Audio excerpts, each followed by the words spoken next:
بسم اللہ الرحمن الرحیم۔ حضور صلی اللہ علیہ وآلہ وسلم کی ولادت بسعادت حضور نبی کریم صلی اللہ علیہ وآلہ وسلم کے والد گرامی حضرت عبداللہ سے کئی عورتیں شادی کی آرزو مند تھیں۔ ان میں ورقہ بن نوفل کی بہن ام کتال اور فاطمہ نامی ایک کاہنہ بھی شامل تھی، بلکہ فاطمہ نے تو انہیں 100 اونٹوں کی پیشکش بھی کی، مگر عبداللہ نے اس کے جواب میں شعر سنائے اور اپنے والد کے ساتھ آگے بڑھ گئے۔ سیرت رحمۃ للعالمین صلی اللہ علیہ وآلہ وسلم میں قاضی سلیمان لکھتے ہیں کہ فاطمہ نے ان سے اظہار محبت کیا اور اپنی جانب متوجہ کرنے کے لیے 100 اونٹوں کا عطیہ بھی دینا چاہا۔ اس کے جواب میں حضرت عبداللہ نے جو اشعار پڑھے، ان کا ترجمہ بھی بڑا عمدہ ہے، جو حضرت عبداللہ کے خاندانی پس منظر اور شرافت اور نجابت کا اظہار اور اعلان کرتا ہے۔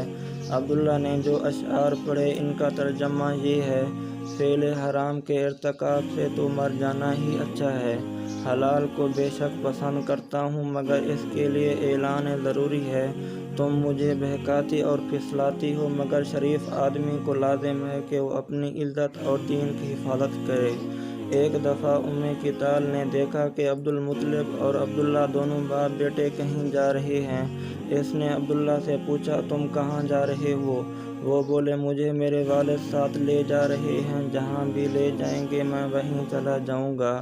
ام کتال کہنے لگی، کیا تم قربانی کے اونٹ ہو کہ تمہاری نکیل پکڑ کر جو چاہے جہاں چاہے لے جائے؟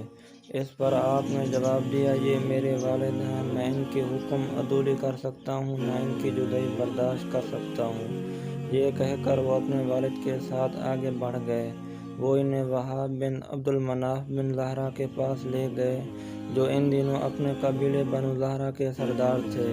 ان سے درخواست کی کہ وہ عبداللہ کو اپنی فرزندی میں لے لے، یعنی اپنی بیٹی آمنہ سے ان کی شادی کر دے۔ چونکہ دونوں خاندانوں کا تعلق بنو اسماعیل سے تھا، اس لیے وہاب بن عبدالمناف نے نہایت خوش دلی سے یہ رشتہ منظور کر لیا اور عقد ہو گیا۔ اس موقع پر خود سردار عبدالمطلب نے سیدہ آمنہ کے چچا کی بیٹی خولہ بنت وحید سے شادی کی۔ حضرت حمزہ اور سیدہ صفیہ انہی کے بدن سے ہیں، اسی بنا پر حضرت حمزہ آپ کے خالہ زاد بھائی بھی ہیں۔ ناظرین، اس وقت عرب میں یہ دستور تھا کہ دلہا شادی کے بعد 3 دن تک سسرال ہی میں رہتا تھا۔ چنانچہ عبداللہ نے بھی 3 روز یثرب میں رہے، پھر گھر چلے گئے۔ اس وقت ان کی عمر 25 سال تھی۔ سیدہ آمنہ نکاح کے بعد پہلے ہی ہفتے میں نور نبوت بن گئیں۔ ان کو خواب میں بتایا گیا کہ اپنے بیٹے کا نام احمد رکھنا۔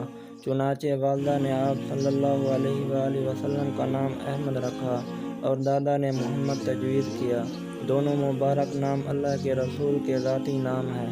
اس خواب کے بعد سیدہ آمنہ کو یقین ہو گیا کہ ان کا فرزند نہایت مبارک اور مسعود ہوگا۔ چنانچہ جب بی بی حلیمہ سعدیہ نے اللہ کے رسول کو گود میں لینے سے اس لیے تحمل کیا کہ وہ یتیم بچے ہیں، تو سیدہ آمنہ نے فرمایا، اے دائیہ، اس بچے سے مطمئن رہو، اس کی شان بہت بلند پایہ ہونے والی ہے۔ سردار عبداللہ شادی کے بعد کچھ عرصے بعد ملک شام تجارت کے لیے تشریف لے گئے اور واپسی پر یثرب میں ٹھہر گئے کہ والد نے حکم دیا تھا کہ وہاں کھجوروں کا سودا کریں۔ آپ وہاں بیمار ہوئے اور عالم آخرت کو سدھار گئے۔ اللہ کے رسول کے والدین کے اسماء گرامی پر غور کیجیے۔ والد عبداللہ ہیں، والدہ آمنہ ہیں۔ اس دور کی تاریخ پر ذرا نظر دوڑائیں۔ ہر ذی شعور تعجب کرے گا کہ ایسے پاک نام کیوں رکھے گئے۔ حقیقت یہ ہے کہ یہ بھی دلائل نبوت میں سے ہے کہ جس بچے کو باپ کے خون سے عبودیت الہی اور ماں کے دودھ سے امن آماں کی بوٹی ملی ہو، کچھ تعجب نہ ہو کہ وہ محمود الفال اور حمیدہ الصفات ہو اور ساری دنیا کی زبان سے محمد صلی اللہ علیہ وآلہ وسلم کہلائے۔ ناظرین، جب حضرت عبداللہ کا انتقال ہوا تو ہمارے پیارے رسول صلی اللہ علیہ وسلم ابھی شکم مادر ہی میں تھے۔ چنانچہ حضرت عبداللہ کی وفات کی خبر مکہ پہنچی تو سردار عبدالمطلب نے اپنے بڑے بیٹے حارث کو خبر کی تصدیق کے لیے مدینہ بھیجا۔ جنہوں نے تصدیق کی۔ چونکہ آپ خاندان میں سب سے زیادہ عزیز تھے، اس لیے تمام خاندان کو سخت صدمہ ہوا۔ سیدہ آمنہ نے ان کی وفات پر بڑا درد انگیز مرثیہ کہا۔ حضرت عبداللہ نے ترکے میں 5 اونٹ، بکریوں کا ایک ریوڑ اور ایک لونڈی چھوڑی تھی۔ اس کا نام ایمن تھا۔ یہ سب چیزیں اللہ کے رسول کو ترکے میں ملی۔ ایمن کا اصل نام برکت تھا۔ انہوں نے رسول اللہ صلی اللہ علیہ وآلہ وسلم کو گود میں کھلایا تھا۔ اللہ کے رسول ان کی بے حد عزت کرتے تھے۔ آپ صلی اللہ علیہ وآلہ وسلم فرمایا کرتے تھے کہ میری والدہ کے بعد یہ میری ماں ہیں۔ حضور ان کے مکان پر تشریف لے جایا کرتے۔ ان کا پہلا نکاح عبید الحبشی سے ہوا تھا، جس سے ایمن پیدا ہوئی۔ دوسرا نکاح زید بن حارثہ سے ہوا، اس سے اسامہ رضی اللہ تعالی عنہ پیدا ہوئے۔ اللہ کے رسول صلی اللہ علیہ وسلم اسامہ سے بے حد محبت کرتے تھے، انہیں اپنی اولاد کی طرح چاہتے تھے۔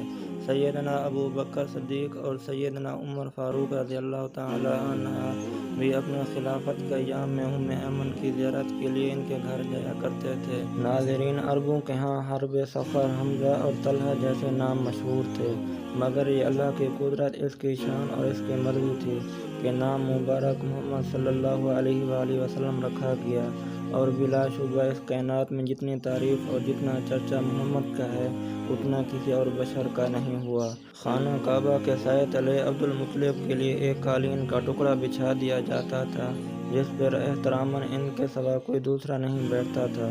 ایک دن چھوٹی سی عمر میں محمد صلی اللہ علیہ وآلہ وسلم آئے اور آ کر قالین پر بیٹھ گئے۔ کسی نے اٹھانا چاہا تو آپ انکار کر دیا، دوبارہ بیٹھ گئے۔ انہوں نے پھر منع کیا، شدت اختیار کی۔ ادھر عبد المطلب نے دیکھ لیا اور منع کیا کہ اس مبارک بچے کو نہ اٹھاؤ۔